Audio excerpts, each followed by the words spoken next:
Na mtazamaji wa Swahili unasema kutembea kwingi na kujua mengi, lakini mimi nasema kukaa na kufuatilia kipindi hiki cha uchambuzi wa magazeti na kujua mengi. Salamu alaikum mtazamaji, leo ikiwa ni tarehe 11 ni siku ya Jumanne, wiki ya pili ya mwezi huu wa Oktoba. Karibu sana tuchambue magazeti kwa pamoja, ambapo tutaangazia taarifa kutoka hapa mjini, vijijini na hata vile vitongojini.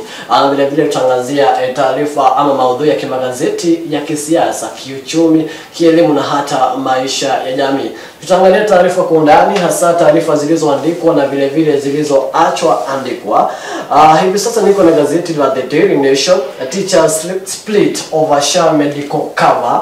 Ni kwamba walimu wahamia kwenye bima ya SHA. Tutaelewa kwa undani zaidi, tukiona wengine wanasema kwamba hawakuambiwa kuhusiana na kuhamishwa kwenye bima hiyo ya SHA. Tutaangalia taarifa hiyo kwa undani, na vile vile katika gazeti la The Standard, Principals from Hell. Wakuu wa shule kutoka kuzimu. Vile vile tutaweza kuelewa kwa undani taarifa hiyo ina maana gani wakati wanaposema walimu wa shule ama wakuu wa shule kutoka kuzimu. Na vile vile mtazamaji, tutakuwa tunaungana na mwanahabari wetu siku ya leo Mariana Ngoge, na ambaye amekita kambi katika kaunti ya Kiambu, akitupa mengi kuhusiana ama maoni ya wananchi kuhusiana na gazeti hili la The Standard. Lakini kwa sasa mtazamaji, wacha tuungane na wageni wetu walio upande mwingine wa studio ba.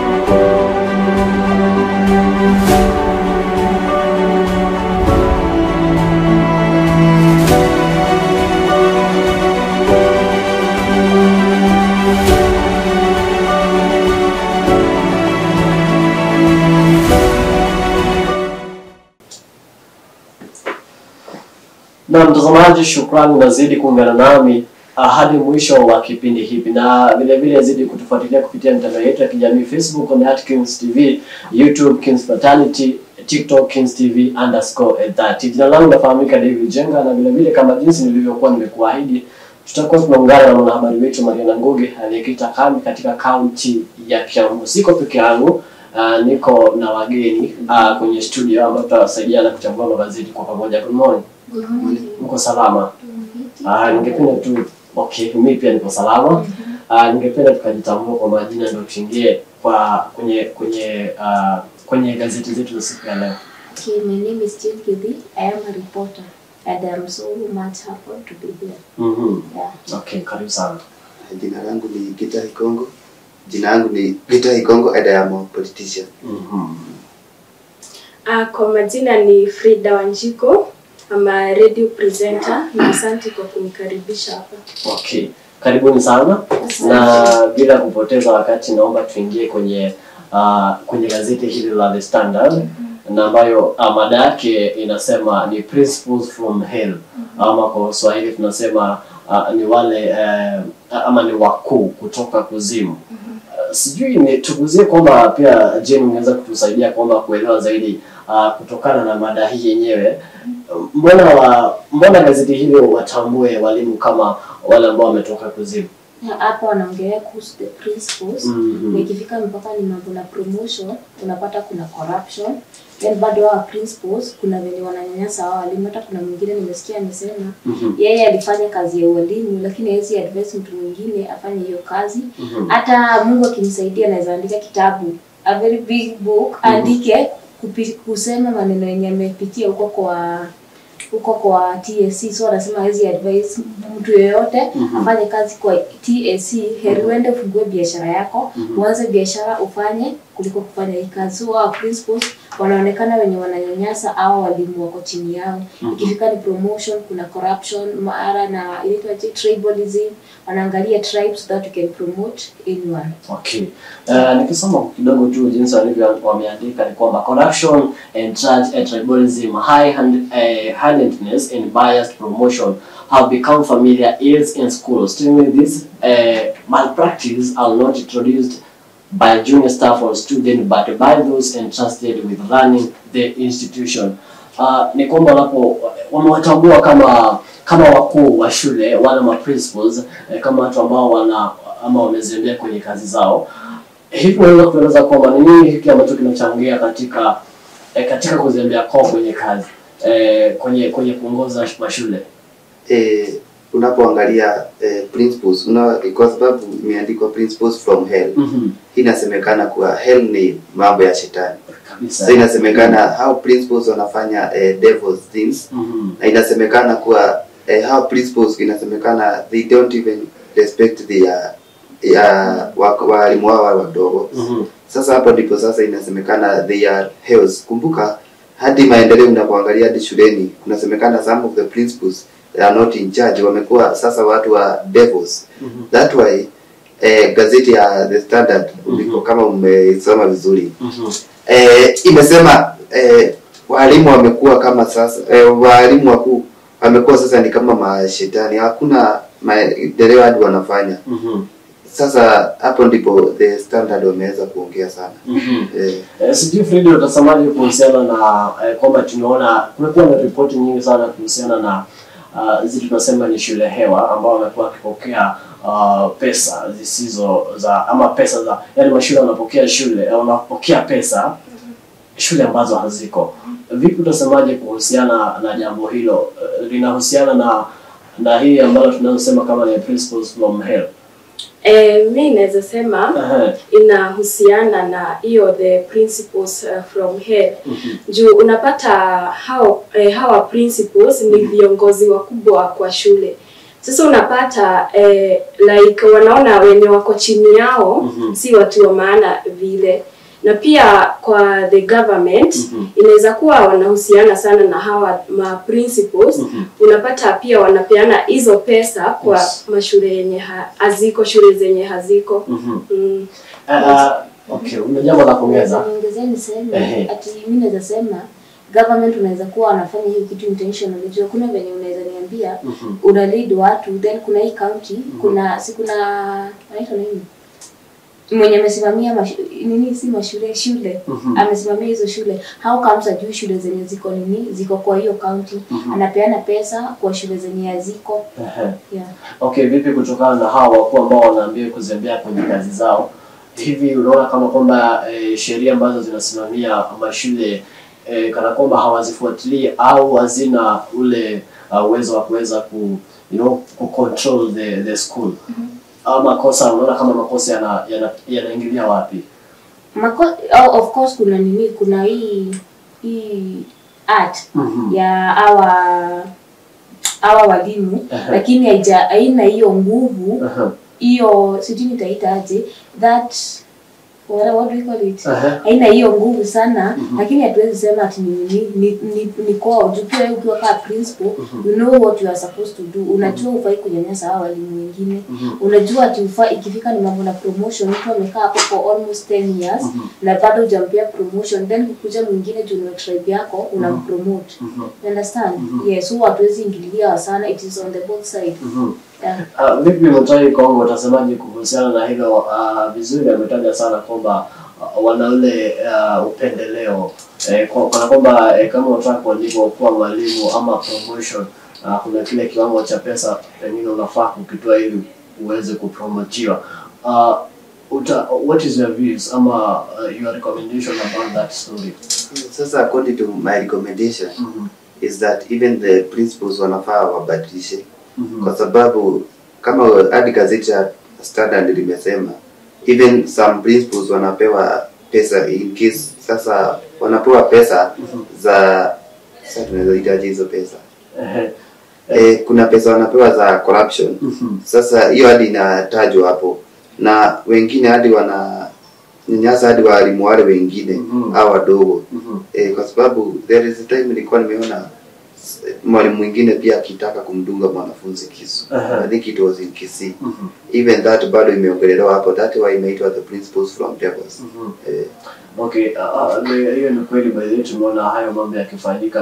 Baadhi tukao tumeona walimu wanapokea pesa hata the retired ambao wanaambia kwamba wameretire lakini hawapo, na bado wanazidi kupokea kipato cha tunaona wengine kama unapata principal wako na shule yake private anaiba vitabu za shule za serikali anapeleka kwa shule yake yetu tunasikia shule hakuna vitabu hivi nani anafaa kuwa analaumiwa hasa kwenye hii sekta ya masomo? Sasa unajua hatufai kulaumiwa kwa sababu even the board of management is in charge. Nani anafaa kulaumiwa hasa? At the board of management ya shule ndio wanafaa kuwa in charge kushughulika na hii mambo ya principals. Wakipata principal kwa na makosa wanampeleka kwa education, kwa county commissioners wa education. Frida, wacha ni kuja kwako. Vile vile nimeona kuna vile walimu ama hawa wakuu walimu wanaajiri walimu wasiokuwa na ule yaani wajasoma zaidi. Kama ni shule za sekondari unapata walimu hawana ile degree ya kusomesha shule za sekondari. Hivi kutokana na wewe hivi inaweza kuadhiri wanafunzi na njia gani hivi? Kitu naweza sema yes, inaweza kuadhiri wanafunzi. Hii ni kwamba unapata kuna mwenye amesomea hiyo kuwa mwalimu, amesoma, amemaliza na amepita. And yet hawa ma principal wanaajiri wenye hawana hiyo uwezo, sasa hawajasomea hiyo kuwa walimu. Itaadhiri sana wanafunzi juu unapata wenye wamesoma wako na skills mingi kuliko wenye bado hawajasoma. Mtazamaji, ukimalizia ndo tuende kwenye gazeti lingine. Hivi unaweza je kusema kuhusiana na hili jambo hasa ukielekeza maoni yako kwa serikali? Kwa serikali na sana sana kwa Ministry of Education ni waangalie sana juu unapata hadi kuna mwenye amesoma hiyo mwalimu amekaa like 45 years na bado hajapata hiyo kazi. Waangalie sana. Okay. Sawa, asante sana. Na kabla acha tuingie kwenye gazeti la The Daily Nation na ambayo inasema ni kwamba teachers split over the SHA medical cover. Tuliona kwamba walimu before wahamisho ama before wakubali kuchange na waende kwenye bima ya SHA, tuliona kwamba walikuwa wanaandamana ama walikuwa nasema wataandamana. Hivi maoni yako ni yapi kutokana na ile change ambayo imefanyika kwa sekta ya walimu? Mimi naweza sema hiyo mambo sio wameshiftiwa kutoka hii wanaingia kwa SHA. Sasa mimi hata sioni haja ya kushiftiwa. Si kwanza wangefanya nini, wajaribu kutengeneza hii yenye walikuwa hiyo juu uwezi niambia ati wameshift kutoka hii ati ni whatever the reason that they are giving wahamiwe kwa hii ingine how sure wako sure aje ati ndio itakuwa mzuri, itakuwa better than this. So heri wamekaa tu kwa hii government jaribu yenye itawasaidia kuliko kuwashift kutoka kwa hii then tena tusikie wameshiftiwa tena wamerudishwa kwa hii ingine. Na vile vile mtani kwa tunajua kwamba SHA imekuwa na matatizo mengi sana, watu wanalalamika haifanyi kazi. Hivi unaona kana kwamba bado madaktari watakuwa wanafaidika na hiyo bima ya SHA? Madaktari samahani, walimu. Unapoangalia gazeti la Standard walimu kwa sababu nimeona around 400,000 teachers ndio walikuwa wameajiriwa kutoka kwa hii bima ya SHA. Na kwa sababu hiyo bima ambayo walikuwa nayo hapo mbeleni inasemekana that yet it was haikuwa na wanasema yet SHA itawa provide vizuri. Yes, the government wanasema ati SHA ina provide, lakini walimu wamesema hao teachers wanasema wataingia huko kwa SHA yetu waone kama itawasaidia vizuri kama ilivyo. Kumbuka even the students themselves hatujui kama wataingia kwenye hiyo bima ya SHA kwa sababu unaona student walikuwa na NEMIS yet NEMIS pia yet hizo ziliweza kuisha mapema. Na vile vile Frida, nikikuja kwako tunajua kwamba tumebakisha tu siku ama mwaka moja na miezi kadhaa ndio tufika katika uchaguzi wa mwaka 2027. Walimu sasa wameelekezwa kuweza kuhamia kwenye bima ya SHA. Hivi unaona kama ni njia moja ya rais ama ya serikali kupigia kupigia kura pengine Rais William Ruto? Kupigia kura? Unaona kama ni njia moja okay, ni ya kuongeza hivi, unaona kama ni njia moja ya kupigia rais wa Kenya William Ruto kura? In one way tuseme kwamba wanawaweka ama ili wanaongeza namba ya wale ambao wameregister kwenye bima ya SHA. Ni one way. Juu hakuna venye unaweza pata like wamechange tu once kutoka kwa hiyo yenye walikuwa hadi kwa SHA. Ni one way ya kutafuta yani wenye watakuwa wameregistiwa na SHA wakuwe wengi.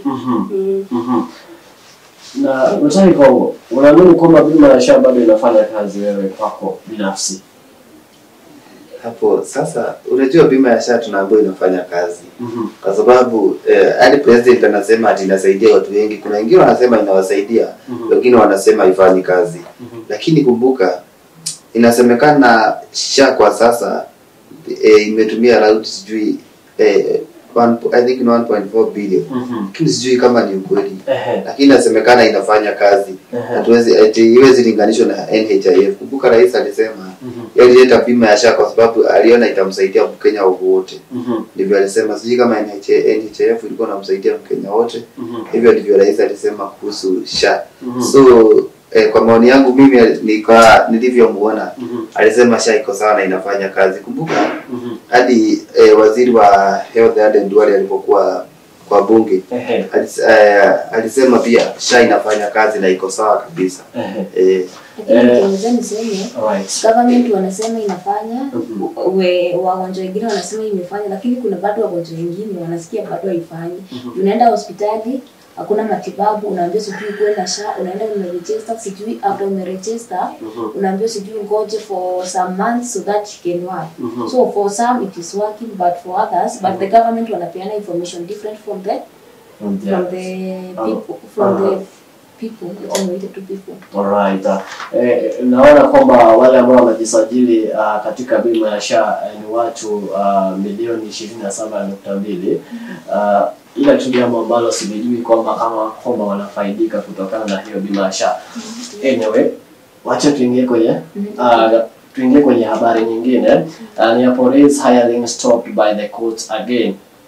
Kuna ule ulikuwa kuna makurutu ambao walikuwa wanachukuliwa, na unaona kwamba koti sasa iliweza kusimamisha ile kuchukua wale makurutu. Sijui utasemaje kuhusiana na hilo jambo Jingidi, kutokana na ile ambao walistop sasa kuchukua na makurutu. Koti walistop kuchukua wale makurutu ambao walikuwa wanachukuliwa. Sijui utasemaje kuhusiana na habari hiyo? Okay, mimi nasema nasemaje, wanafanya jambo ambalo linalofaa ama nini hasa hasa nini ambayo inachangia kwenye ile nini inachangia kwenye ile kustopisha ile hiyo kuchukua makurutu, nini hasa inachangia? Kwa mimi nasema ni tu mambo ya nini, waache tu kurikutiwa. So you just follow the order of the court. Na inachangia vita hizo Gitahi Kongo, because tunaona kwamba wale wa juu zaidi ni hao wanapiganisha sana, hasa wale tunamuita ni yule kiongozi wa wakuu wa jeshi. Ni nani anachangia vita hiyo kwa maoni yako? Kwa maoni yangu koti haina shida yoyote. Imesimamisha makurutu. Kumbuka kwa sasa hadi unapoangalia Kenya wanasema ati Kenya nchi yetu haina pesa. Sasa wakitoa makurutu, kumbuka tu juzi rais alikuwa kutoa makurutu wengine, alikuwa ni Gilgit, alafu wengine alikuwa ni Mombasa. Sasa wakitoa makurutu wote pesa nyingi tutaweza kupoteza pesa nyingi, na hapo koti ilifanya vizuri. Kwanza wagoje kidogo kwa sababu hao makurutu wote na watapata I think sasa hadi sijui kama wengine watapata kazi. Hapo koti haikuwa na shida, ikaona kwanza iwasimamishe kidogo. Mwisho wa kuachukua makurutu ilikuwa mwaka wa 2022 2022. Hadi sasa sijui unaweza sema ni kutoka huo mwaka kutoka huo mwaka ilikuwa ni wakati wa uongozi wa rais mstaafu Rais Uhuru Kenyatta. Na sasa tuko kwenye nini kutoka kwa maoni yako ni nini hasa ambacho kimechangia katika huu uongozi wa Rais William Ruto kukosa kuwachukua wale makurutu, na hata kama imefika bado kuna vikwazo mingi sana hapo katikati? Kitu naweza sema maybe ameona like Kenya kuna deni kubwa sana. So anaona the more anaendelea sasa kuwachukua hawa makurutu, the more deni inaendelea kuongezeka. Na yeah. Okay, right. Thank you so much. Wacha tuingie kwenye habari nyingine. Naona kwamba a double loss as Bishop Salunet Gospel Singers Bachibayo succumbed to illness. Tunamwona kwamba mwimbaji anayejulikana sana Bachibayo aliweza kuaga siku ya jana. Wewe unamtambua vipi Bachibayo? Kwa mimi namtambua kama mwimbaji wa of course ni Kikuyu gospel artist. Nyimbo zake mzuri sana. May her soul rest in peace. Vipi utasemaje kuhusiana na ile mwimbaji ambaye tunaweza kumpoteza siku ya jana? Mimi Bachibayo nimemtambua kama mwimbaji wa nyimbo za injili. Hapo ndipo namtambua sana na nilikuwa nampenda sana hadi nilikuwa mtoto mdogo. Si wakati ameanza kuimba. I knew her hadi mapema sana. Okay. Nimeona rais send his condolences to the family. To the family. Familia ya Bachibayo. Yeah. So ni mwimbaji mzuri sana, niweza kumpoteza. Na vile vile tunamwona by the Bishop Salunet vile vile aliweza kutuacha. Utasemaje kuhusiana na jambo hilo? Si ni maneno tu ya Mungu, ni yako ikifika inshallah. So may the soul rest in peace. Wacha tuingie kwenye gazeti la The Taifa Leo, lakini kabla tuingie kwenye gazeti la The Taifa Leo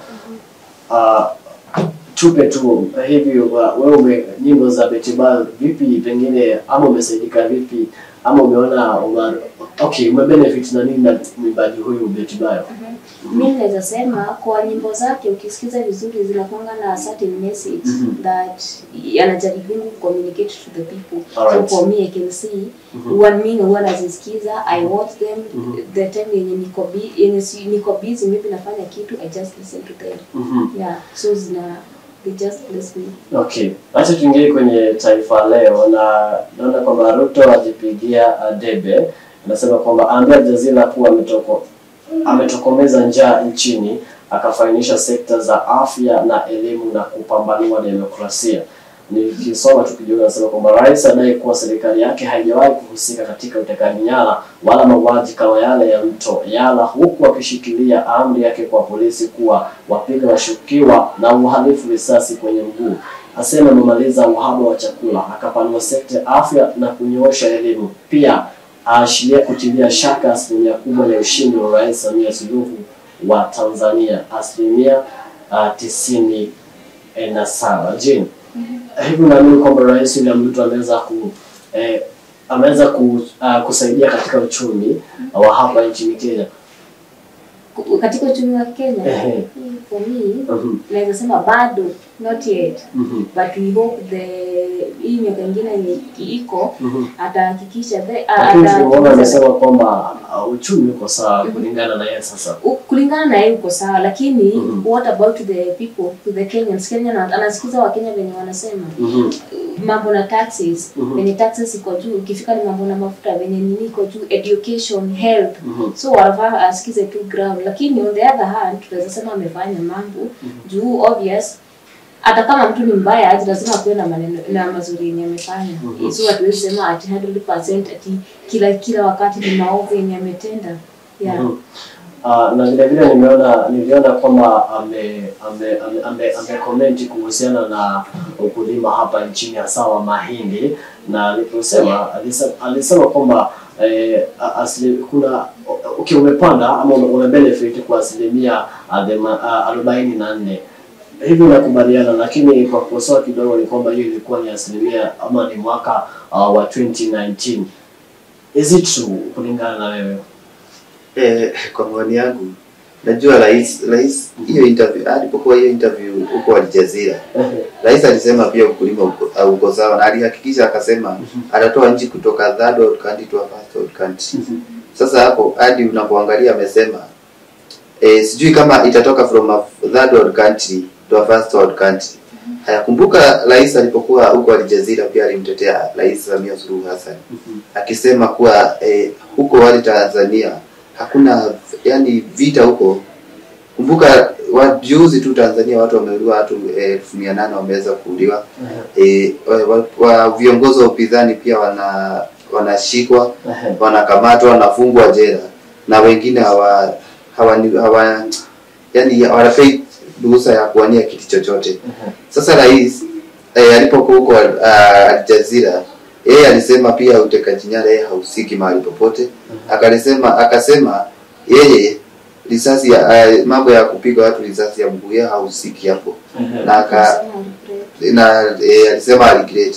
Alisema tu watu wanaweza pigwa risasi za mguu. Ni president, lakini akaulizwa aje.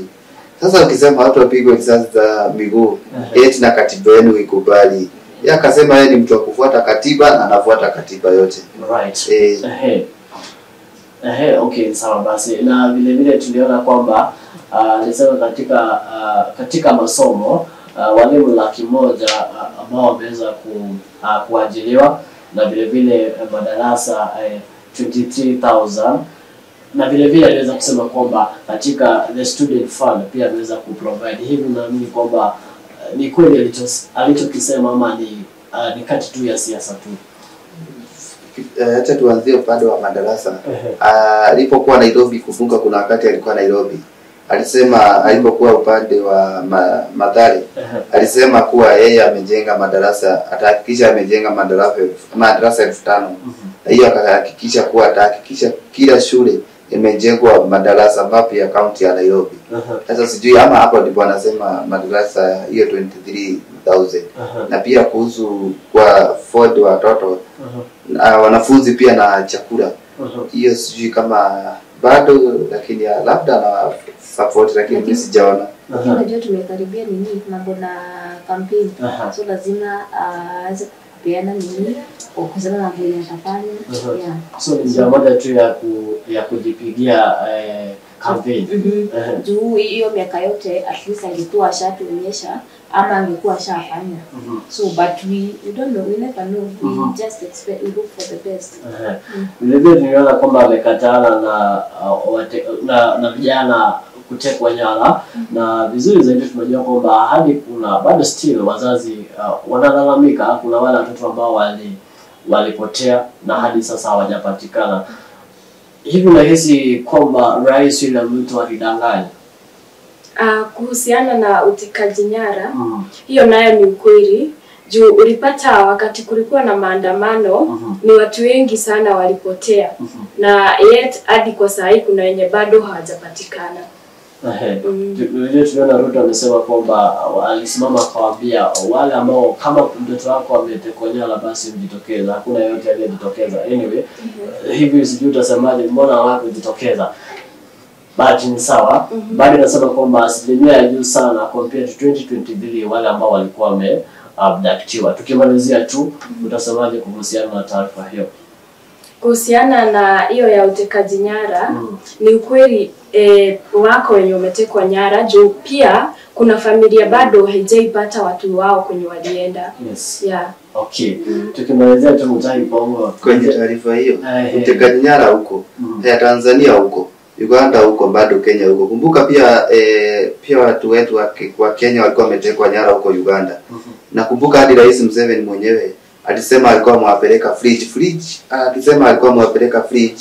Ni kusema ni mahali ambapo walikuwa wanaenda wanateswa na hakuna kitu wanapewa. Yaani ni kuteswa vilivyo.